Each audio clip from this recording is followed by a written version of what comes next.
Nelayan-nelayan kita belum pernah dapat perhatian. Mereka kadang-kadang tidak bisa punya es. Tidak ada pabrik es di desa mereka. Mereka sulit dapat solar.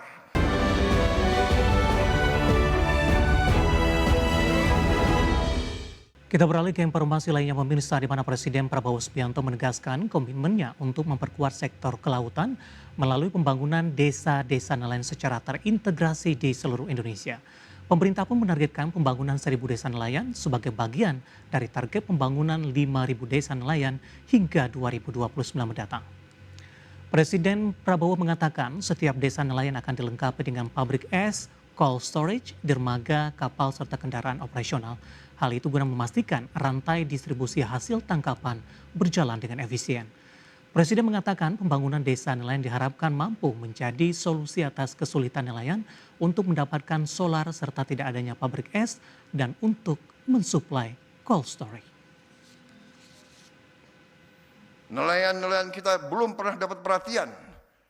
Mereka kadang-kadang tidak bisa punya es. Tidak ada pabrik es di desa mereka. Mereka sulit dapat solar. Mereka sulit untuk dapat akses ke pasar ini. Kita rubah, kita totalnya dalam 4 tahun mendatang. Kita ke informasi pertama pemirsa, di mana Presiden Prabowo Subianto menegaskan komitmen pemerintah untuk memperkuat ekspor dan menyederhanakan regulasi. Upaya ini dinilai sangat strategis untuk menyelaraskan langkah bersama mendorong perekonomian nasional. Panjang tahun 2025, ekspor komoditas non-migas tercatat tumbuh 7,66%. Dua komoditas utama andalan ekspor Indonesia juga menunjukkan kinerja positif pada 2025.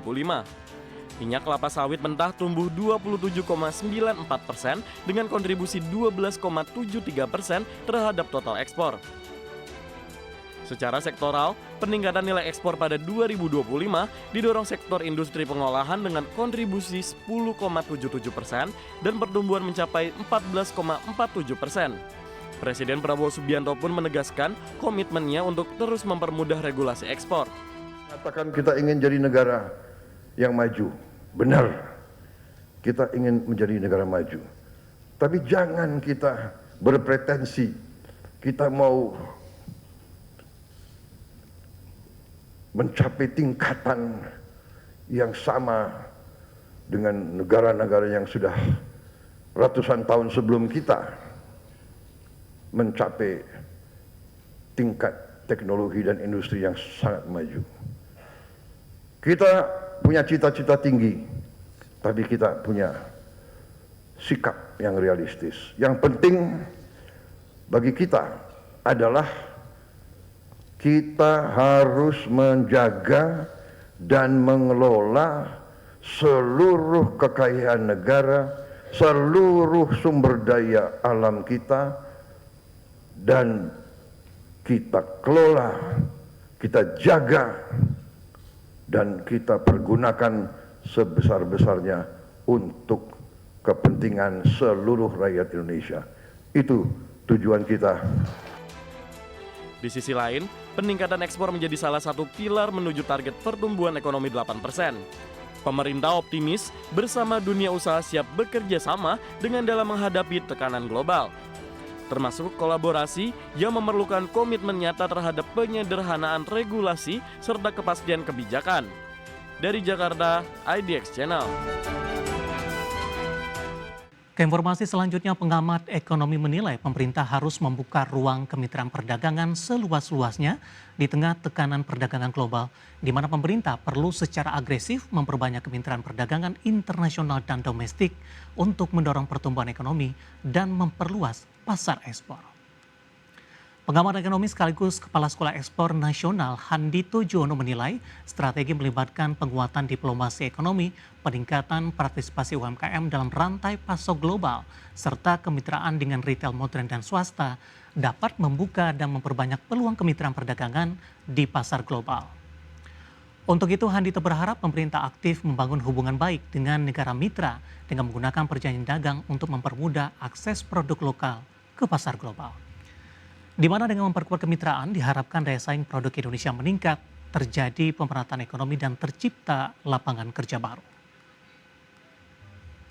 Saya melihat program-programnya pemerintah untuk menyiapkan peningkatan daya saing berjalan dengan bagus. Termasuk sebenarnya kalau ngomong industri yang untuk ekspor gitu ya, ini kan harus mempermudah juga impor ya. Dan kita kepengen bahan baku impor, bahan baku lokal dimanfaatkan lebih banyak. Tapi jujur untuk kepentingan ekspor masih dibutuhkan impor dari produk-produk tertentu. Saya baru pulang dari kegiatan pertemuan konferensi dengan Kanada 2 hari di Singapura, dan di sana saya lihat memang ada kesempatan resiprokal yang kita bisa bangun kan gitu. Kita membutuhkan gandum yang nggak mungkin ditanam dengan baik di Indonesia. Kita jagung sudah lumayan bagus tapi masih kurang, dan apalagi untuk kebutuhan dalam negeri susu dan sebagainya. Nah, ini membuat kita memang harus juga di satu sisi kita harus. Masih di Market Highlight pemirsa, dan kita ke informasi selanjutnya di mana Direktorat Jenderal Pengelolaan Pembiayaan dan Risiko Kementerian Keuangan merilis atau mencatat posisi utang pemerintah per 31 Desember 2025 mencapai 9.637,90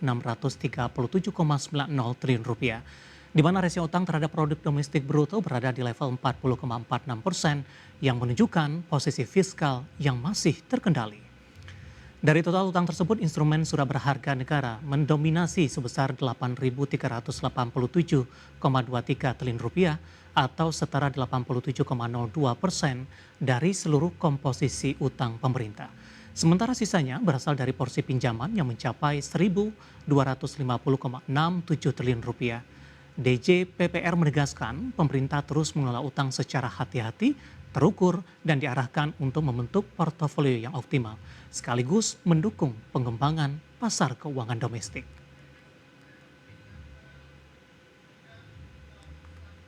Wakil Ketua Dewan Ekonomi Nasional Marielka Pangestu menilai posisi utang pemerintah yang mencapai 9.630 triliun atau sebesar 40,46% dari produk domestik bruto masih terbilang relatif rendah dibandingkan dengan banyak negara lainnya.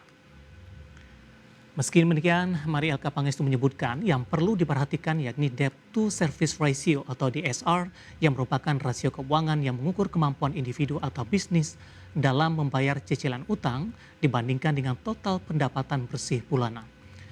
Marielka meminta masyarakat tidak memandang utang sebagai hal negatif, namun melihat utang dari penggunaannya untuk pembangunan ekonomi dan menghasilkan pertumbuhan. Mengenai hutang, kalau kita lihat 44% dari PDB sebetulnya relatif rendah ya dibanding dengan banyak negara lain, apalagi negara maju yang udah di atas 100%. Nah, bagaimana kita menilai manajemen hutang? Tidak bisa hanya dari debt to GDP ratio, kita juga harus lihat debt service ratio.